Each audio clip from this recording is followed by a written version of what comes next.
That is how you write. In the middle of the class, I'll also take up some questions that students have been sending me. Who's Jay? Jay? You had written an email to me where you sent me that thing. Now he was asking me that, sir, my paragraphs become a little long. Can I write my body paragraphs? Can I write only 4 body paragraphs? If you write 4 body paragraphs, what are you lacking? You're lacking diversity.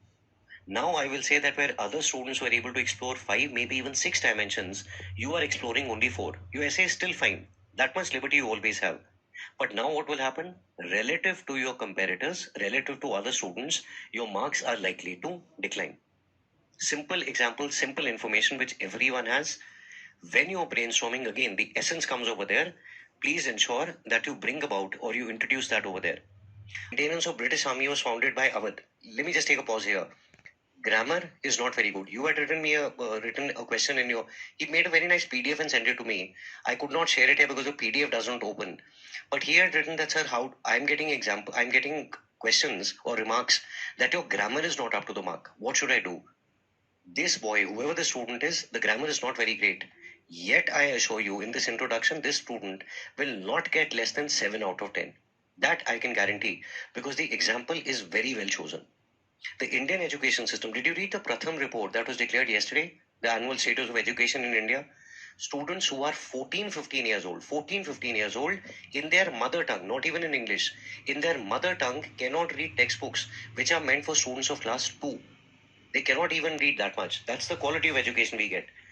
Which is why we say, if I want to improve your grammar, it will take 1.5 to 2 years minimum.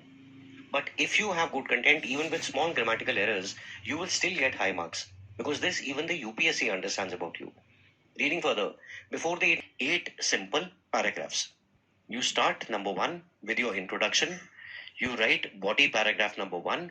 This is the part where you're working completely on your own. That boy over there, you wrote me an email and he asked me that, sir, in the body paragraph number 1, in fact, I won't share that PDF here. He sent me 2, 3 photographs of his scripts. In one of the scripts, somewhere the comment is that you've written a good example.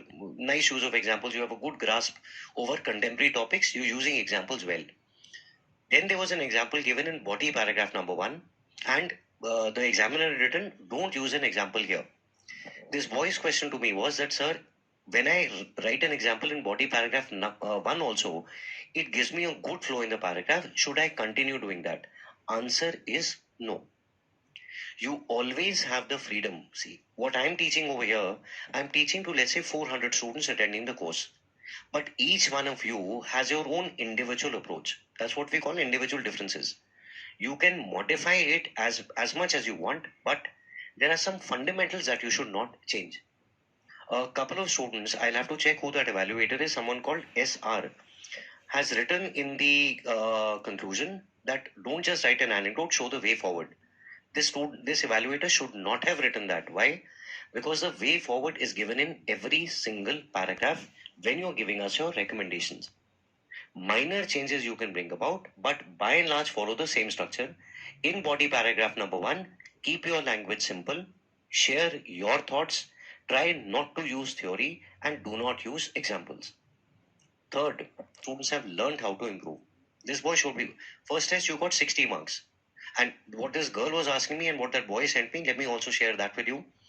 Couple of students have said, and some online students asked me, that, sir, my marks, I don't think I'm getting the marks that I deserve. I'm getting more than I deserve. I'm getting less than I deserve. I'm getting at the same level. What should I do? My marks are not really going up. Over here, for example, this boy, I think in the first test he got 60 marks. Second test you got 75. Third test you got 108. Now, three tests and he's seen a gradual improvement. Now, if I take this script of 60 marks and I give to another, let's say this boy, give him 60 marks. If I give the script to another evaluator, the second evaluator can give you 45 for the same writing, can give you 72 for the same writing. This much I assure you, if I give the script to someone, whoever I give it to, if one person is giving you 60, the other person will not give you 20. The other person will not give you 95. You will be somewhere close to that. There will be subjectivity, but that subjectivity will not exceed a certain level. This girl, for example, told me that, sir, many of my tests, I'm hovering somewhere around 120. What can I do? please start going through your feedback, your comments a little more carefully. Even if this boy, for example, these 3 marks, I checked his script when he sent me the email. All 3 tests, he has been assessed by different evaluators. And yet, there's been a gradual improvement. Not huge, but a gradual improvement. What does that indicate? That you are putting in some effort and that effort is yielding results. That's why I'm telling you, the only way you will improve is by writing and by getting that writing evaluated. Similarly, now these are